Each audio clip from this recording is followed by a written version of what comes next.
Hello, and welcome to another episode of Scavenger Life. This is episode number 260 at scavengerlife.com. Okay, it is the holiday weekend, Memorial Day. Yes. And officially, where we are, it is hot. It got hot like 2 days ago. And what that means is it's the summertime. And then what that means is that sales start to kind of slow down because it's retail. And honestly, it also means that that's when people start coming on the block complaining about it being slow and that their sales are down. Right. And then that means that then the conspiracy theories start about how eBay is throttling store. And messing with people's stores and all these problems, and the world's going to blow up. Okay, so we can agree on it's hot. If you do a Google search, just put into Google slow retail in summertime. So slow retail in summertime, and you will just see articles about how it's slow in retail everywhere, not just every eBay, store, Amazon, Nordstrom's, JCPenney's, Walmart. It's just the name of the game. And sometimes I just don't know if it's, a new people start popping on the blog. They have never kind of experienced running a store, and they don't, they started at Christmas time when sales are great, and then it's like June, and suddenly there's like, where'd all my sales go? Yeah. Why isn't it like it used to be? I mean, those of us that have had an eBay store over a 12-month cycle know it's just a cycle of how it works. Right. It sucks, for sure. Yep. Like, it's not like we're like, no, it's no big deal. I mean, every day we're like, it does suck. I mean, that's not... And, I know everyone has their little tricks that they like to try, ending 30-day, ending week, doing auctions, doing a 50% sale, but raising your price by it's percent, doing free shipping, whatever. All those things. That's cool. If that stuff works for you and it helps you sleep at night, you should do that, you know. And if anyone has any actual numbers that shows it works, I'm interested in that. But other than that, I think it's all just kind of things to make it yourself feel better than anything. Right. I mean, this week I've been trying to list. Yeah. That made me feel better. Yeah. I mean, I think that's for us is our strategy is just good times, bad times.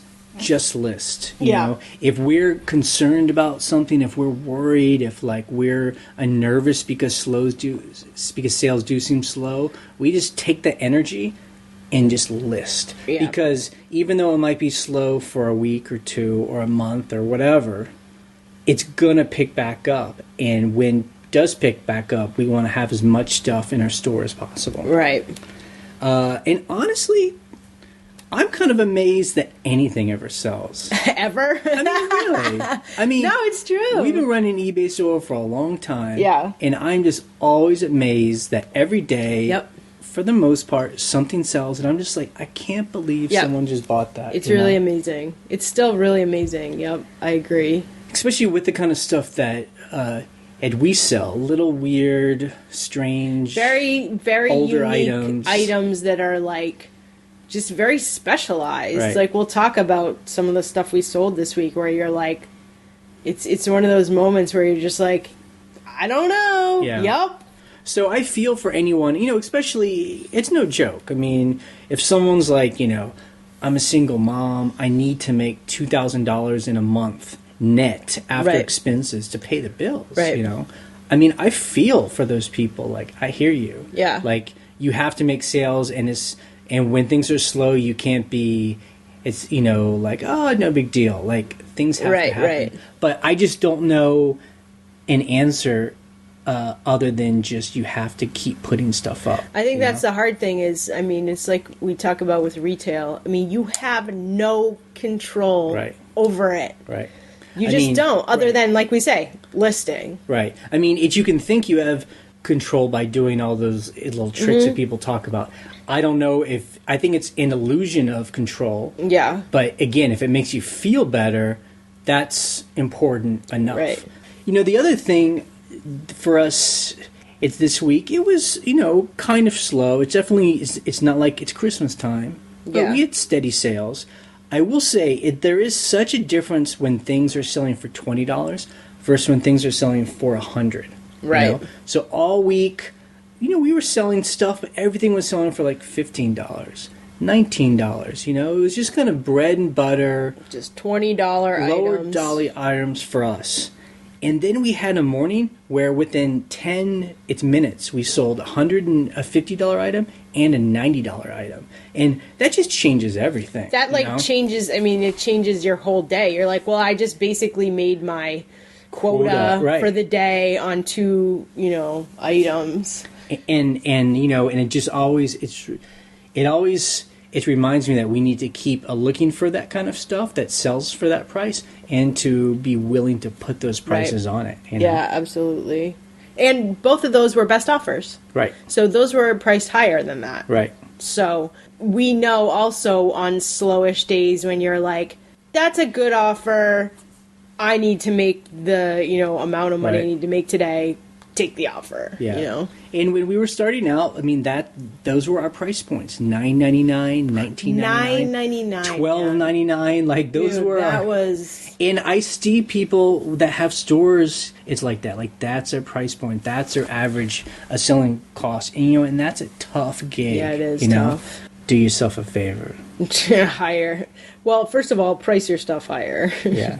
Well, so here's my theory on pricing stuff higher too.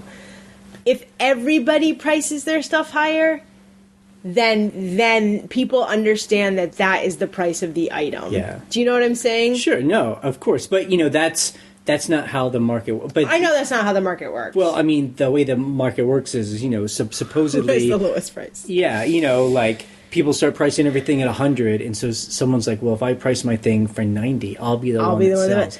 But that's what we've seen on eBay, is that it is strange. It's people don't always go for the lowest cheapest, price, yeah, especially on collectibles, weirder items, vintage stuff.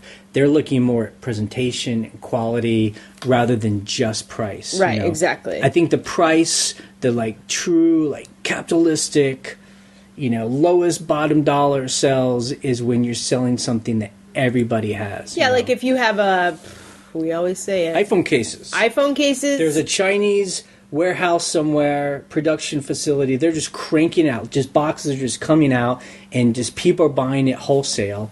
And then everyone just has the same exact thing.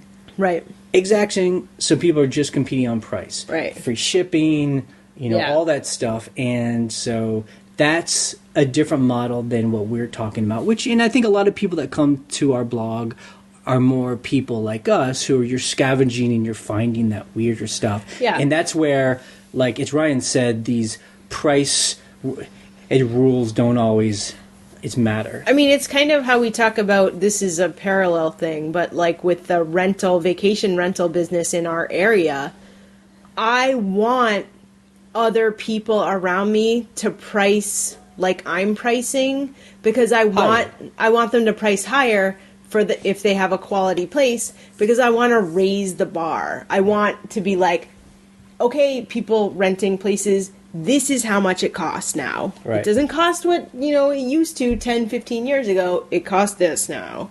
And then that is expected, so everyone can make a better living. Yeah. But it's, and obviously we have no way to control that, but just on Ryan's example of the rentals, I have noticed that, and I don't know if it's a coincidence, that some other places have raised their prices this year, and it's not a big market in our area. Yeah. And I wonder if people are looking at our price and seeing that they can raise their price. Booked. We can't say that for sure, but I hope so. But I did notice that happened. Going back to eBay, every week when Ryan posts our what sold video on Wednesdays, and she shows what sells and how much it sells for, we get at least one comment. Yes. By someone that says, I can't believe you sold that thing for that price. And we only hope that it helps psychologically change people's mentality. I should try that. Yeah. We have people even write or email us and say, I have the same thing. It's listed at $9.99. And I can't sell it. I can't sell this thing, and you just sold it for $40. Right. What's the deal? But the funny thing is, just playing off that, like I'll see videos and posts by other people who are like, I sold a box of brand new cassette tapes from the 1980s. I sold it for $150 or whatever. And I'm like, I have a box of those tapes. Right. I have them priced at $36. I cannot move them. So I got a price to do it at $100. Yeah. I mean, it's weird. It's not always a logical thing why some things sell and some things don't. I've been listening to some other podcasts while I work during the week, and I've been listening to some, things about like people renting property and even some people selling online, and it is interesting. Yeah. A lot of it's about like wealth, and it's so interesting. Like people who are listening to us, I mean, no one should listen to us if they want to get rich, right? Like I don't think that's our point at all. I mean, we're just all about like owning our time, and to own our time, we found that you can do it pretty cheaply, Yeah. And it all goes back to, that finding a balance, and we've talked about it. It's about finding that scavenger equation. Right. And it's going to be different for every single person, and that's about like balancing, getting our expenses down versus getting our income where it needs to be. So it's all about balancing getting our expenses down and then getting our income up to where it needs to be. So, if we can get our expenses down, then our income does not have to be that high. And that is what we started to do back in 2007 when we moved. We were just like, first of all, what's our biggest expense? Rent. Okay, let's eliminate that altogether. Right. Yeah. And then the other part of the equation is in finding out what you enjoy to sell, to scavenge and sell day in and day out. Right. I mean, that's a really important part of its process. Like, I think anyone can find stuff and sell enough to get by for a week or for a month. Right. But then can you keep that up for years, 6 months, a year? Yep. For multiple right. years? That's the key. And you have to want to. Right. I mean, that's part of it. I feel like we hear from some people who are just like, I don't want to do it, and or they think listing is a problem and shipping is a pain, and it's just like, right, you got to be all in for it, right? And that's the other thing is just trying to then enjoy as many moments in between doing all of this right, stuff, like doing other things. Do you feel like it's sacrificing anything? Like, do you feel like we're sacrificing? Comfort. No, not at all. Not even like close. Like, it's your, Nope. It's miserable. No. No, not at all. Like, I always just have to break it down to like the basic thing. I think about this all the time. Like, if you make money and you make a lot of extra money over your, bills, basic bills, and you want like a fancy watch or like fancy clothes. Like, for me, I'm just like, I don't care about those things at all. Like, those things do not equal anything interesting to me at all. I would love to find those things to sell them, but I just don't. It's like there's a part of my brain that's just like, don't care. Like, I've never cared. Right. I don't care. Right. Like I think about and I'm glad that there are women like this, and men who want super nice handbags and super nice, like, shoes, like high end, like, I'm glad those people exist because I'm going to sell to those people. But I'm not one of those people at all. I don't care about those things. I've never cared about those things. That helps a lot. Right. Being in this lifestyle. It's not having those kind of tastes. Like, Now, how about time? Are there ever times when you're doing this where you're just like, God, I wish I was just doing something else. I wish I was... Well, usually, so the thing is, if you're like, I wish I was doing something else, you can afford that time to go do that other thing. Right. You know what I mean? Yep. Like, I had like 6 different weird side projects going on this week while listing. So what I would do is I would have these projects like out in the yard, like I'm stripping this like bird. What the hell is that thing? Bird bath that you bought that now I'm stripping because it's got paint all over it. So that's in one part of the yard. This grill we bought needed repair, so I'm like repairing this grill. So like on my way over to do eBay, I would like stop at one project, do a little paint scraping, and then go up to my office. So it was things like that where I'm like, oh, and I washed the truck. Like, I literally was like, wow, I need to wash this truck. I don't care what else I'm supposed to be doing right now. I'm washing the truck. but I took 45 minutes, half an hour to do that. Is that enjoyable to you? That truck was so dirty I couldn't look at it anymore. It was fun. Yeah, it was fun. It was a little dirty and messy, but the weather was like pristine. But so that's the thing. Like, those are the things I care about, where I'm like, I just want to do this right now. Yep. I have no one telling me that I can't do that, except sometimes you are like, you better go, come on, we gotta like do something today. But no, so that's my answer. Do you? You didn't answer, you just asked the question. Right. So do I ever feel like I'm sacrificing? Sometimes I think about that, because we work pretty hard. We, because, we can't just chill out like completely. Right. Like, we're not retired by any means. Yeah. Like, we have bills that have to get paid. Yeah. And we're working towards that. It's part of a plan we have to pay off our mortgages. Right. So that means then we could be pretty chill. We could. Like, pretty kind of self-sufficient. If we wanted to, yeah. So I feel like sometimes, we're not sacrificing, but we're definitely working towards a goal. Yeah. But, I like what we do, and that's why we've been able to keep selling since 2008, Yeah. And that's why we've been able to do this, and that's why we've, anyone who has listened to our podcast have heard we change what we sell, we change how we sell, we try different things. And that's really, it's not about like we're trying to get richer, although we like to have the cash. Well, I mean, like, honestly, the reason I like to have money is to do projects with, like refinish houses. But the point of all that is not just to get wealth or it's whatever, but it's just to stay interested. Yeah. Like, that's really the key, Yeah. Staying exactly interested. And we actually just did an interview with Mikey and Wendy. Yes, an update. They're the ones that helped us start this podcast, and we talk to them every year now, just to kind of get an update.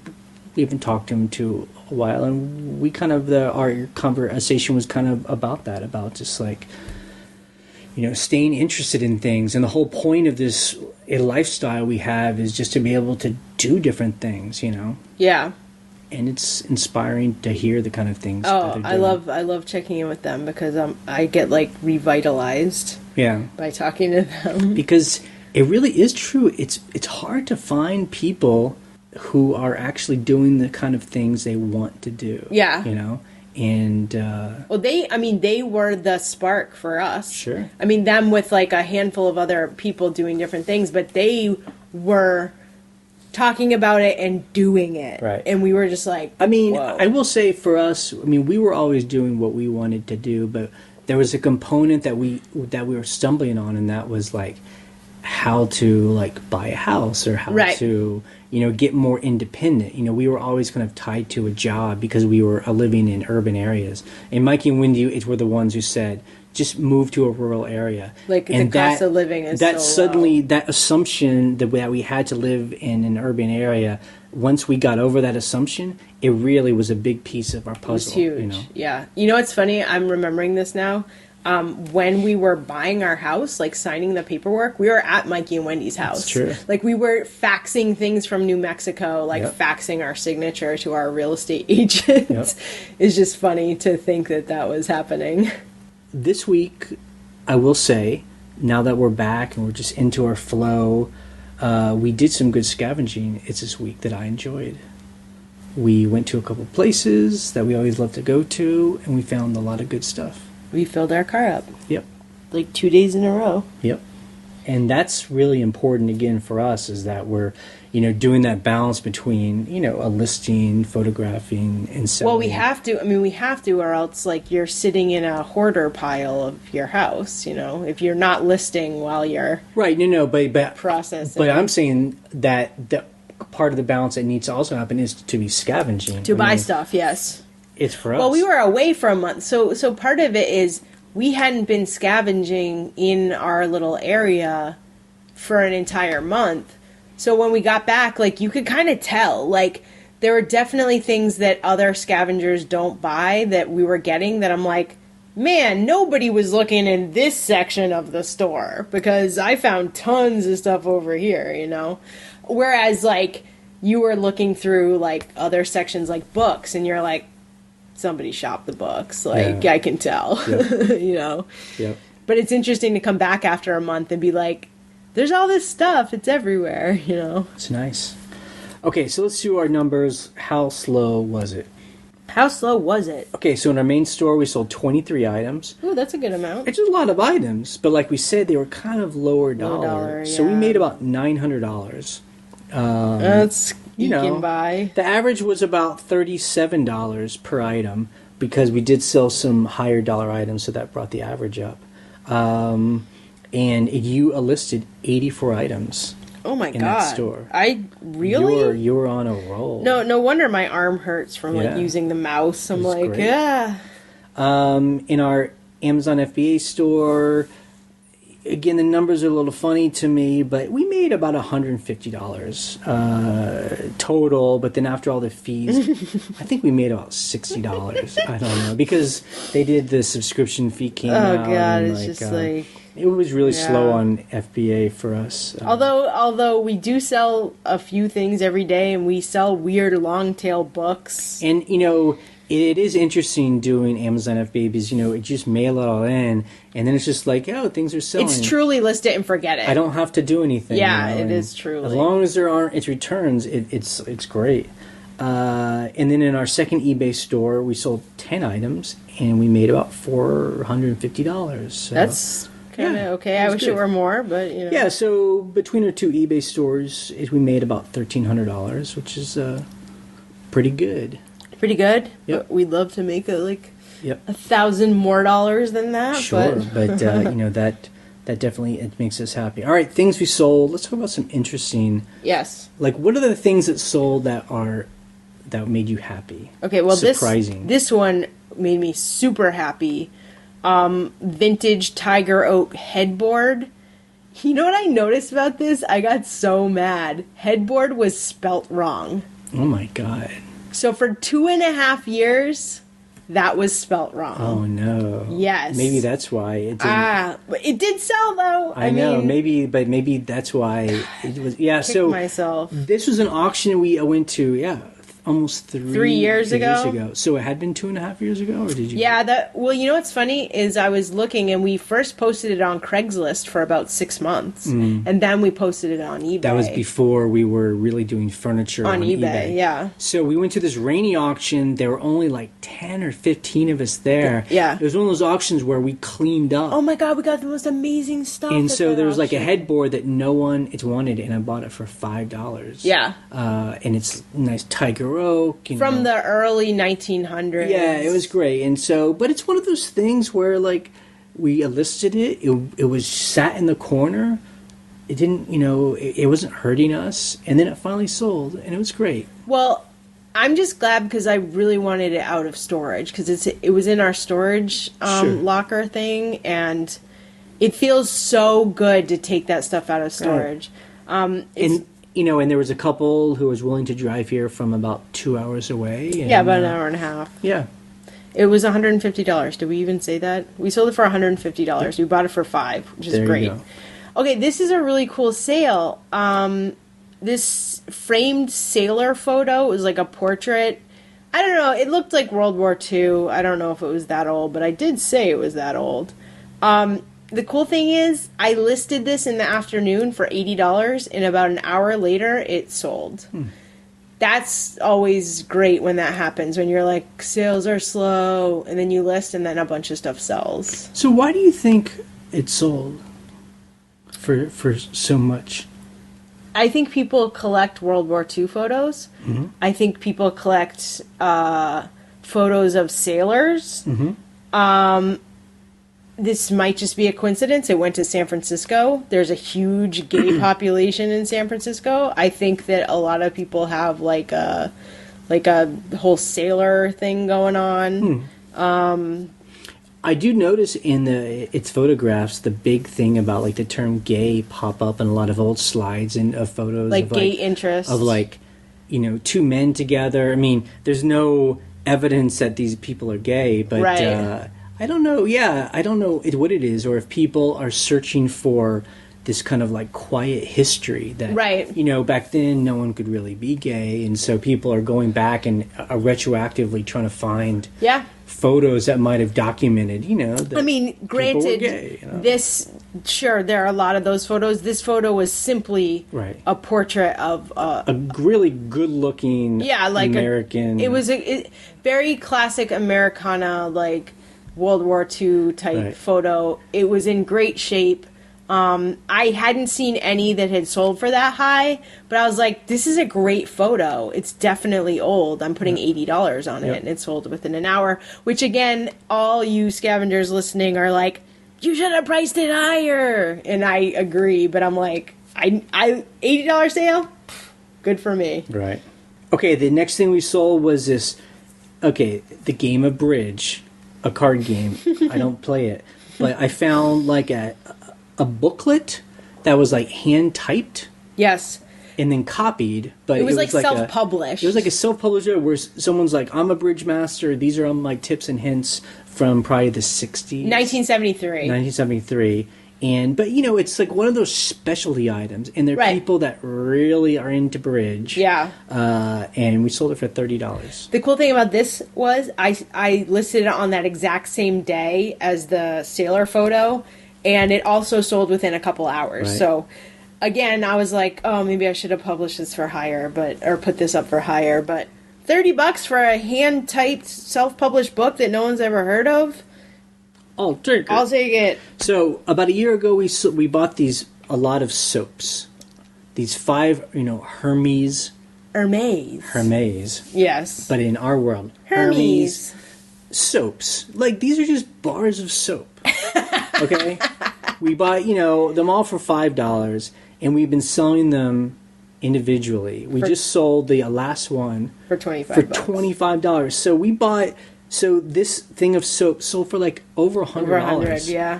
It's crazy. And again, I don't know if people take the soap and they're like, oh, I'm so rich, I'm going to wash with the $25 bar of soap. Yeah, maybe. Because it's... Or it's a gift. Right. Part of the gift. Or it's one of those things where people just put it in the guest bathroom where So it looks you're not cool. supposed to actually use it. Yeah. It's just to show I will say a that sign of wealth. the cool thing is it came in a little box, like that was printed, a plastic, like hard shell box, and it was wrapped, but you could still smell it. It smelled amazing. It's like, no wonder it's $25. Did it really smell any better? I thought it smelled great, but I wouldn't pay $25 for it. Right. And then the last thing we'll talk about that we think was interesting, or at least I do, was we sold another one of these, like a shirt from the 1970s, you think? Kmart, yeah. Oh, absolutely. It was just Kmart brand, but it was like still new in the package, so it had all the cool printing. writing and the printing, never been open. So basically, some guy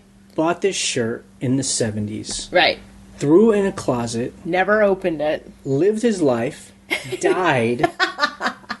His kids take all of his junk and just throw it into whatever they donate it, And there it is. and we get it, and we've just sold it. I'm not it's laughing just- because someone died. I'm laughing because It's just a cycle of life, people. it is. It happens to everybody. I mean, but I will say my father is one of those men. Like, he has a garage where what he does is he'll go Yes. to Walmart or wherever he goes, and he's just kind of bored, and he like, oh, look, there's this thing, I'm gonna buy it. He puts it in a bag, he gets out of his car, and he throws it on a shelf in his never looks at it. garage because he thinks one day he might need it, or it was such a good deal, how could you pass it up? And you know what, that's gonna be donated. I have an to somebody. alternate story. Someone gave it to him as a gift for Christmas Okay. or a birthday, and he's like, "That's ugly." Puts it in the closet. Maybe. Never Yeah. wears it. We do find those kind of things too. We actually scavenged some of that stuff this year where you could tell they were wedding presents from for the 60s. Like a set of like salad forks or like a fondue set. Because you'll sometimes find the card. Right. congratulations, 1968. Someone shoves whatever. it underneath a cabinet somewhere. And they live their never- life, they die, and then I get a wedding present. And then I sell it to someone else to give as a wedding present because it's cool and hip and retro. So yeah, it's funny how the ecology works. All right, let's talk about some customer issues. This is the first time this has ever happened to us, and we've sold 15,000 packages. I don't know. I'm just taking a guess. This is crazy.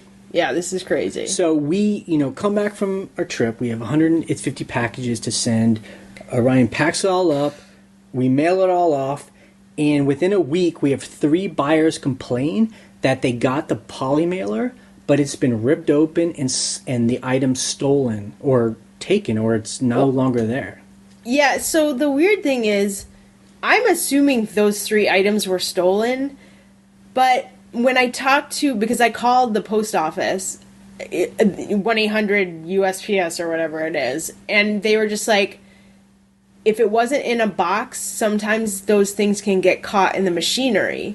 So I'm like, did 3 of my items get caught in the machine? I mean, before this, I think in all the packages we've ever sent, this might have happened. It might have happened twice. Maybe twice. Like in different incidents where maybe it just, something tore.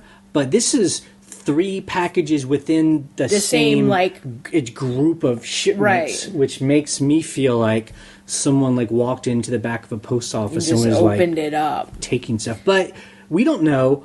All we could do is we just could give the money back to the buyer. Right. And then we now have to deal with the post office. And claim insurance. Either try and claim insurance, and then some of them were just first class. First class cheap. One was we just have $20 to eat it. shirt. So one buyer was very happy, said, these people are great, they helped me out. I mean, that's what I want. That's what I would want someone else to do for us. Right. So what are they opening up a case? The post office? They opened up a case, and a manager in one of the headquarters called me and was just like, sorry, not our responsibility. That's what they said. Yep. And I was like, well, I have insurance on a couple of them, but one of them I didn't, so I would like compensation for that. Nope. She read to me the title of the United States Postal Act that... So even the insurance, even the insured one, don't get insured? I haven't started the insurance claims because I'm waiting for photos from those people. The problem is this. Look, when you claim insurance, you're going to need some kind of proof of damage. So I'm waiting for photos from 2 people. Right. Show me the damaged package. Right. And a lot of times USPS puts it in an envelope saying, we're sorry, we damaged this. Right. And you're like, okay, you're not going to compensate me for it? No, they're not. Yep. So I'm waiting for those. So anyway, that stinks. But like we said, it has never happened to us before. I'm kind of amazed it doesn't happen. I'm kind of amazed more it's never happened. I mean, like you said, we've shipped about 15,000 items. Yeah, a lot in poly mailers. I feel like some sellers are very down on the post office, and maybe it might be their own individual postal person maybe, but I just find it's just incredible how well it works for us. It's worked great. I've had honestly 99.5% good experiences with the post office.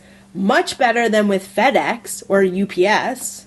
Much better. So actually, while we're doing this podcast, I saw our postal carrier's coming by. She drove by. She's gonna go around the block. She's gonna come back, and she's gonna pick up our packages on the porch and leave our mail. And we love it. It's good for us.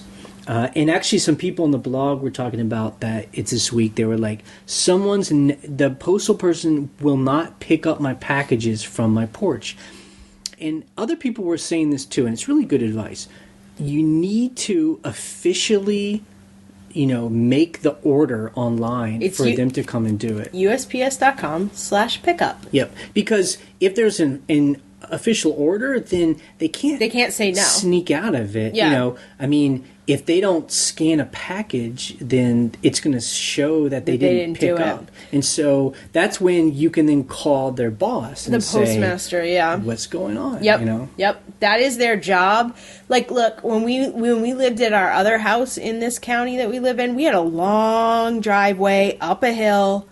Trust me, this lady was not happy about it, but she did it every day, and she would even say to me, it's my job. Right. This is what I'm supposed to do. It's also important if you're just starting to do a local or doing pickup from the post office. It's actually meet the postal carrier. So like talk to them. One day, make a point of just waiting around till the person comes. Right. Introduce it yourself. Right. Explain what you're doing. Right. And that this is going to be a regular thing. Right. And you guys can set up some kind of like a relationship. Yeah, and a system too. Like sometimes we don't get to actually order online, and so we just put a note in the mailbox and put the flag up. Yeah. So she knows to kind of, because she knows the IKEA bags, like we use the blue IKEA bags. So she'll glance at the porch, and if she sees them, right. she knows to go grab them. And we sometimes have heavier boxes. And sometimes if I'm home, or not sometimes, always if I'm home, go and help her put it in the car. Right. But if I'm not home, she asked, can I get a dolly? A dolly. And so I had one, a dolly, so it's right on the porch. So if there's ever a heavy box, she has a dolly, so she can take it up the 20 road. feet to her car. Yeah, sorry, she's on the porch right now. I just didn't want to say anything, but this woman is our new postal carrier, and she was really kind of cranky when we first met her. But then we've become friends with her, and it's been a year now. So it's all good. So everything's good, but it is about building that trust or a relationship. Yeah. It's like a working thing. It's also, I understand that some people live in areas where there's never the same person every week. Right. Like, if your mom lived in a place where she said there was like a different person every week, or it was difficult, and those are, I don't know. I mean, you just got to somehow figure it out, Yeah, you just got to figure out the system that works in your area and make it work for you. Yeah, because getting pickup, I couldn't do. I mean, there was a long time where we would drive our stuff to the post office every day because I didn't trust our new carrier in our new house, and it was an extreme amount of wasted time. I mean, I did that every day. It was about an hour. It was like 20 minutes to the post office, and 20 minutes back, and and I did that every single day for a long time. I mean, but that was part of how we thought we needed to do our business, and I remember just one day I was just like, nope, we're not doing it anymore. I don't care what we're just got to figure it out. Yeah. So it's good. Okay, just some news.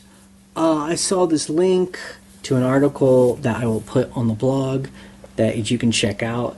Everyone's talking about there are always new sites popping up that how you can now sell stuff, Right. I mean, a place like Poshmark is now like an old school place compared to all these other really? It's new places. I mean, there's so many places now, and this article talks about all these new apps and websites and services.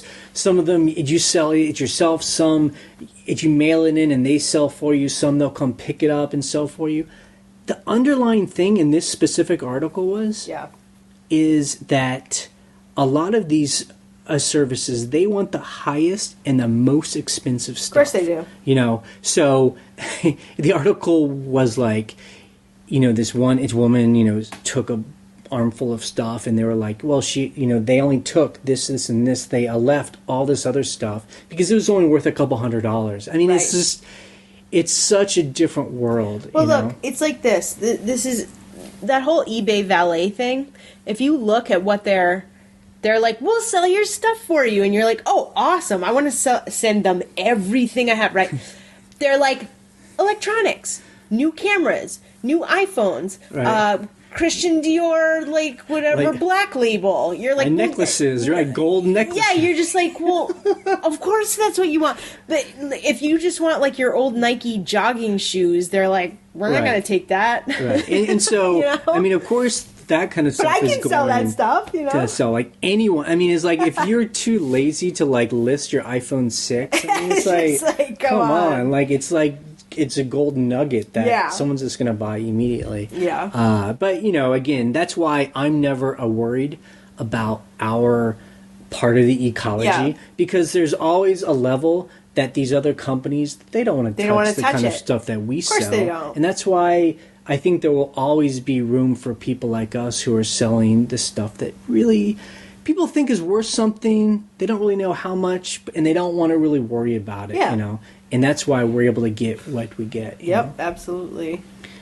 Okay, what will our coming week be like? So this past week, I will say, I got through the 4 boxes of kind of random stuff that we had Whoa. bought over the past couple of weeks. I did all of that. 2 bins of purses, almost done. I still have another day or 2 left. But that's really cool. This was one of our death piles where we had been piling up purses. Yay. And you know what? It really wasn't that much. Yeah, it wasn't. It's about 4 days of work to get through them all. And we just actually went through a bin of scarves. And what the thing is about, I've figured out about these piles of death is that number one is just dumping them on the ground and then start organizing. Yeah. And it's never as bad as you think it is. Yeah. Because it's really easy to, you know, either put into lots the items that aren't really worth that much, and then, you know, pull out the ones that are worth a lot, and then you put them in a row, and then you're like, I can do that. It's not that bad. A day or two. Like, the great thing too is I also feel like I've been learning to sell things in lots where, you know, like I have this pile of Vera scarves. Now, Vera scarves are beautiful. Silk stars. They're silk. Some of them are silk, and most of them are silk. But for me also, I'm kind of like, at this point with things like this, I'm just like, just sell it. You know, like, I know that each one is worth whatever they're worth, but I'm like, I'd rather just get a good, solid price for, like, this pile. Well, get out the door. And I've said this before, dealing with a death pile also teaches me, stop buying that stuff. Yes. Like, it's often a death pile because I'm not interested in it. I'm just like, I gotta quit buying scarves. Like, quit buying scarves. I don't care if they're a quarter. I don't care unless it's a Pendleton. If they're free. It's like, I don't want them. I'm not interested in them, and they'll just sit around in a box somewhere. Right. And I've sold scarves before, but it's a long tail item, I think, unless it's like Hermes. Right. It's not that I mean, sure, but it's most of the stuff is long tail that's true. We sell. It's just about learning what I specifically don't want to deal with. Yeah. There are people hearing this who are like, I love scarves. I know them. I understand them. I know who's buying them. I know why they buy them. I know how to describe them. Cool. You buy the scarves. Please buy them from me. Okay.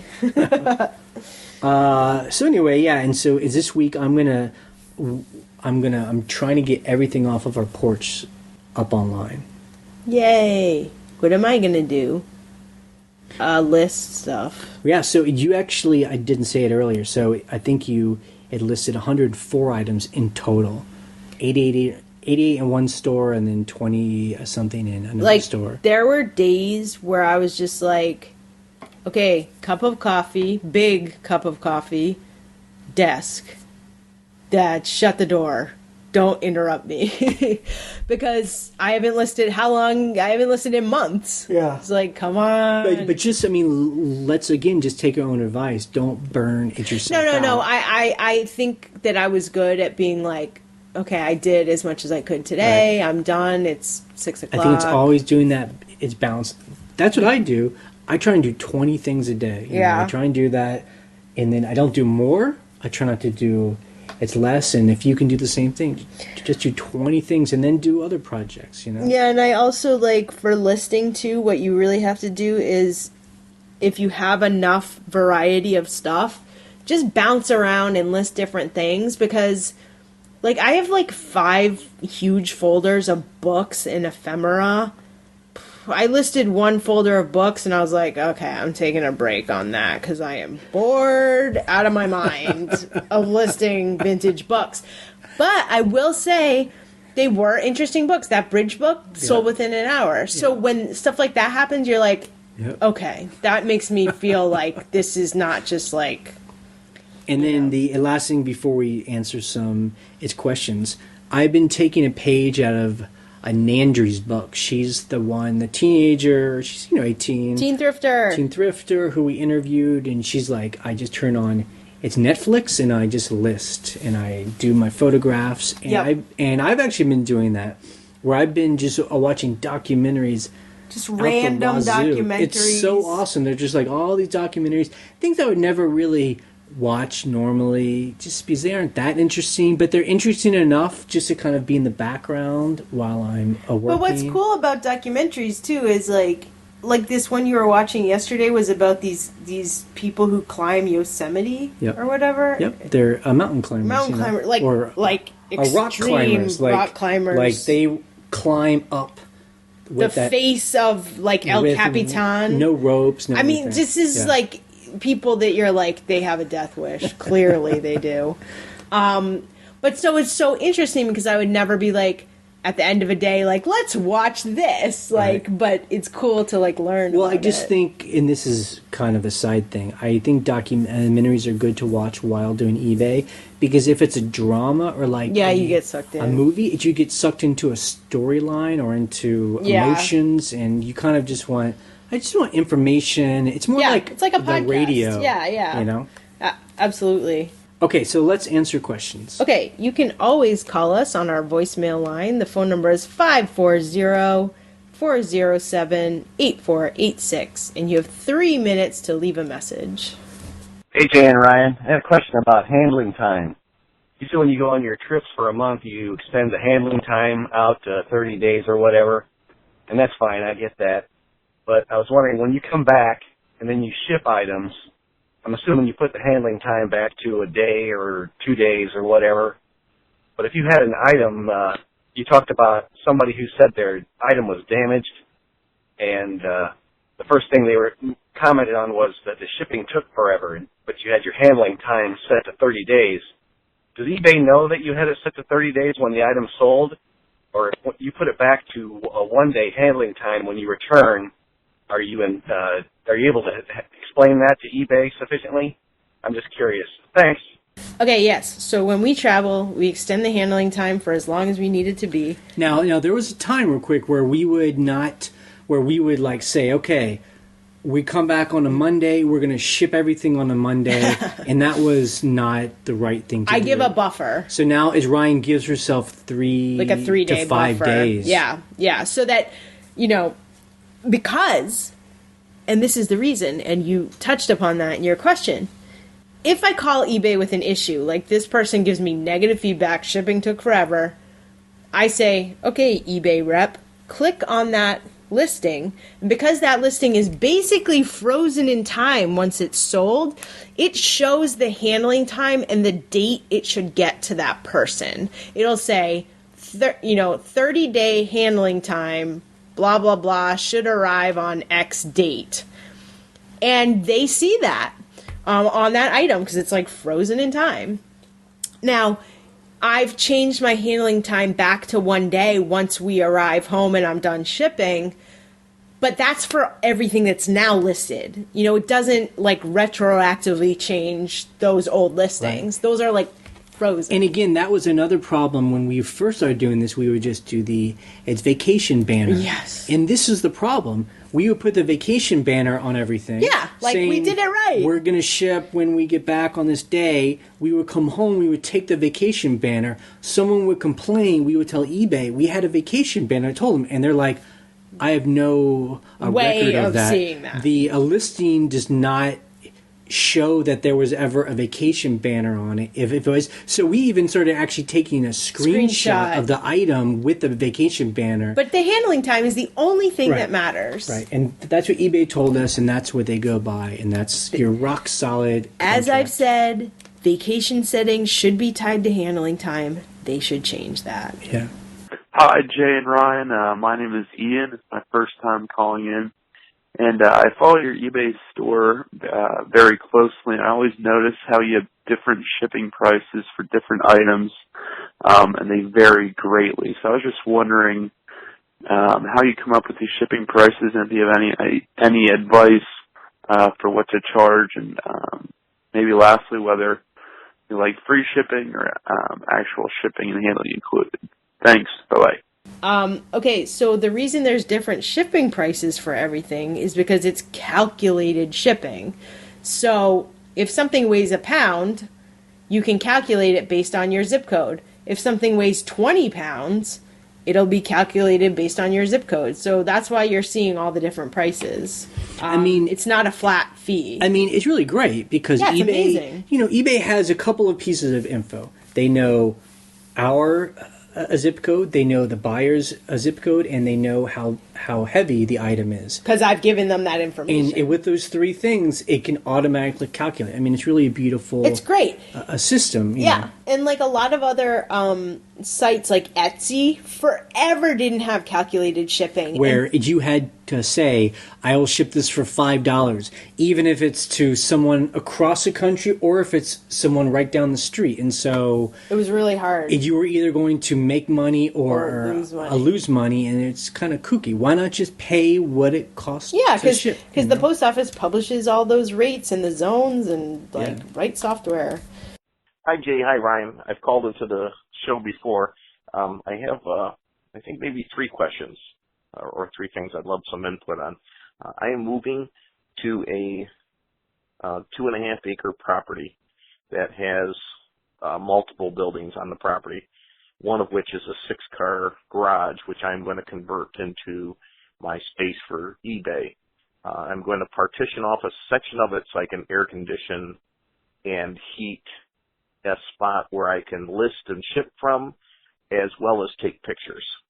So here are my 3 questions. One would be, when taking pictures, would it be better if I added a few windows or 2 large windows to my spot where I'm going to take pictures in that space to get natural light, or would you just concentrate on using artificial light?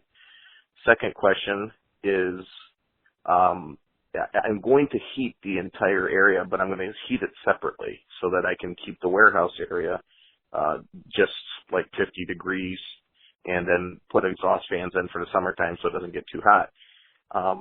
What, if anything, do you think needs to be stored in a climate-controlled area? Up until now, everything's been stored inside my house in a climate-controlled area, and I know electronics and things, but I just don't know what else. I know the general things like clothes and things like that don't really matter as long as they're in sealed tubs so insects can't get to them. So that's my second question. And the third question, if you were building a brand new space like that, it's about 1,500 square feet with a couple roll-up doors. I'm going to insulate everything.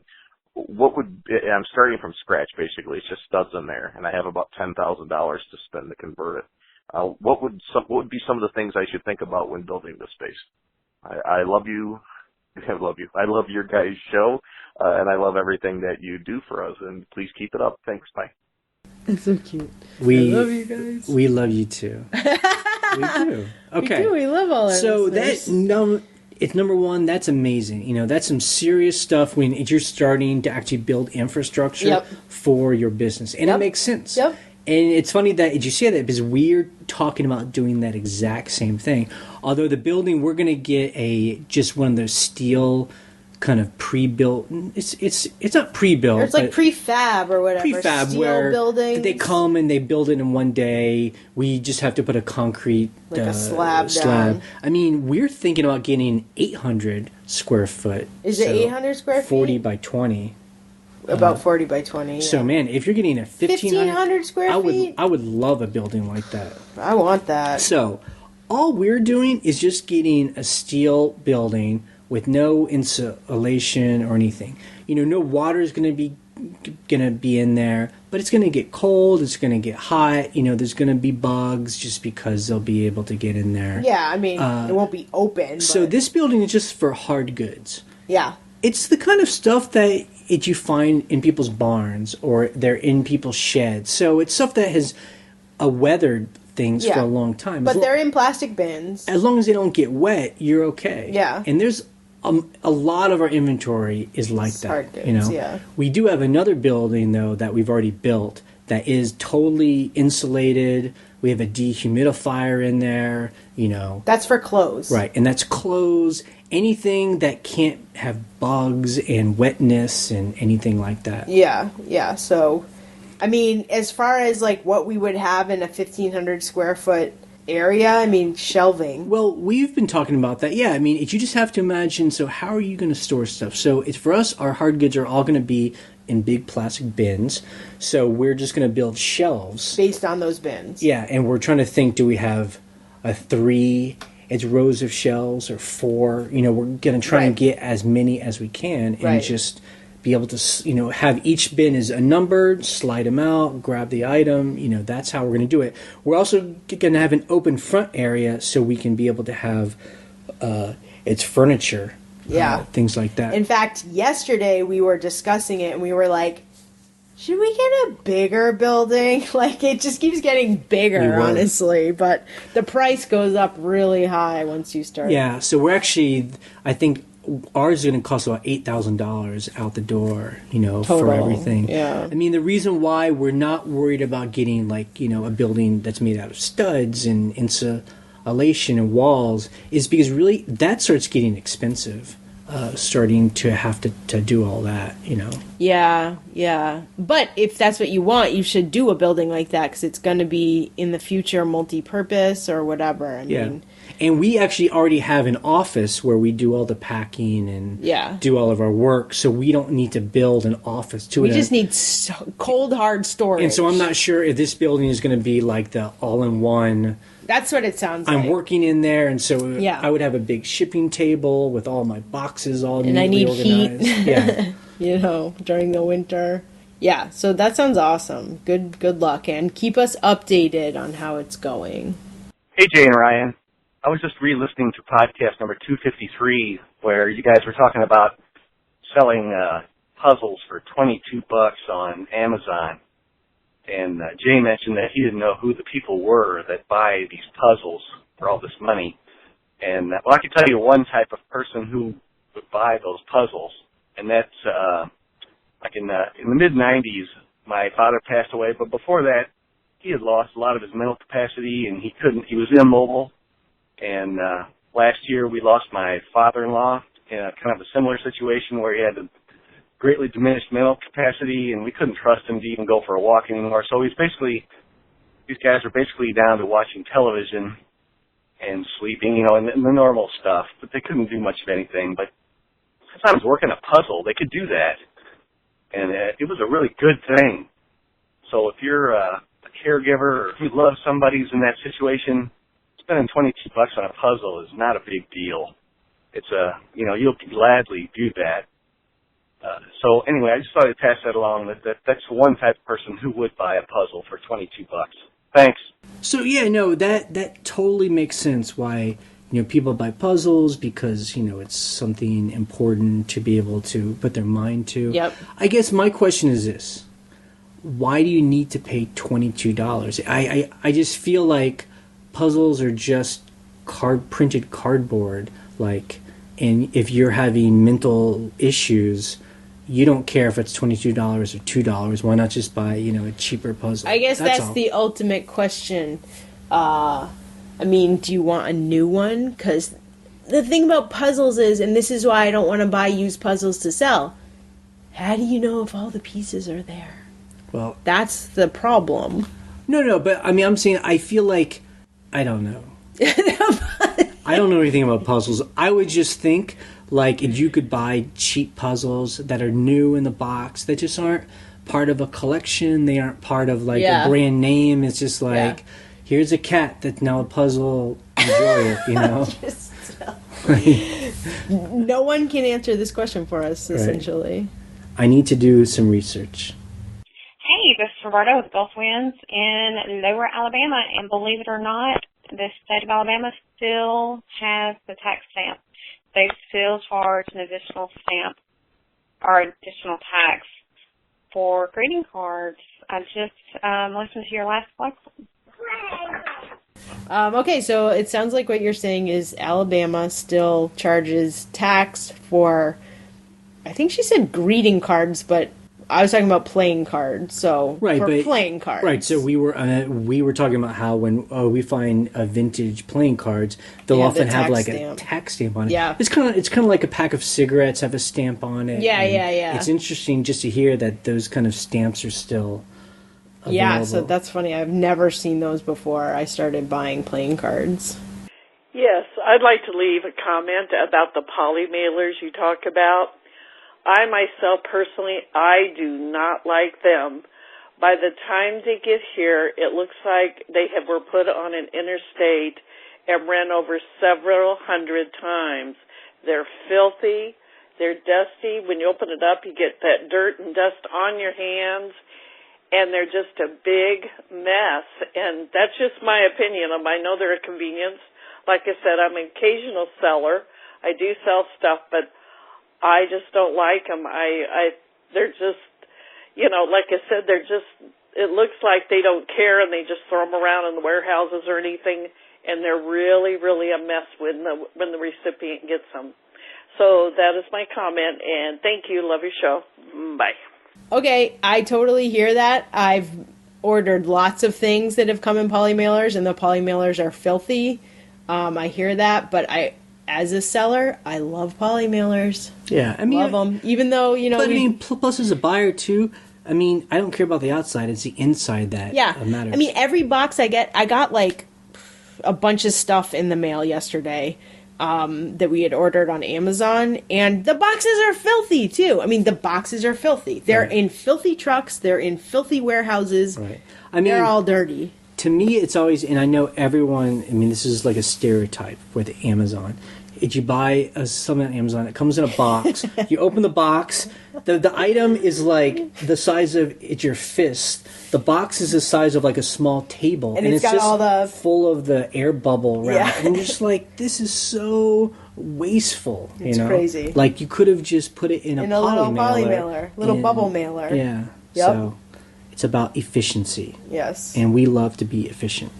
All right, so that is it for this week. You can check out our blog at scavengerlife.com. We say these things every week, but we just want to let people know that you can join the conversation. So if you're hearing us and you're like, I don't believe you, I don't think you're a real person, come on the blog, let's talk. But look, the funny thing is we get comments all the time that are like, where should I leave a comment? How should I find you? And we're like, we say it every week, scavengerlife.com. Yeah, and we actually had a really good conversation this past week on the blog where Dan was coming on, laying down some knowledge about how he has built his business and how he thinks about it. It's not going to be the same for everyone, but really, like, I just love when other sellers have really thought about its business and really constructed a logic to it so it works for them. And I just think that more people need to do that. And they share it on the blog, which is incredible. Right. Sending us emails is cool, but really getting involved with other people is what makes it more exciting, because then we just all learn from each other. You can call and leave a question or a comment on something that you heard here. You can call 540-407-8486. We post an episode every Monday. On Wednesdays, Ryan posts our What Sells videos, where you can actually see what sells. And you can laugh at our prices. Yeah. You can subscribe to us through iTunes or through YouTube, so you'll always get the latest episode. You can also, if you want to hear us more, we've started a new podcast at shampooandbooze.com. That's where we talk about, we bought these two rentals that we bought with money from our eBay, and we're trying to figure out, we're like newbies. We're trying to figure out how to build that business. So come and learn how we're doing that. Okay, and we always say, just so you're not confused, that this podcast is ending in 3, 2, 1. Goodbye.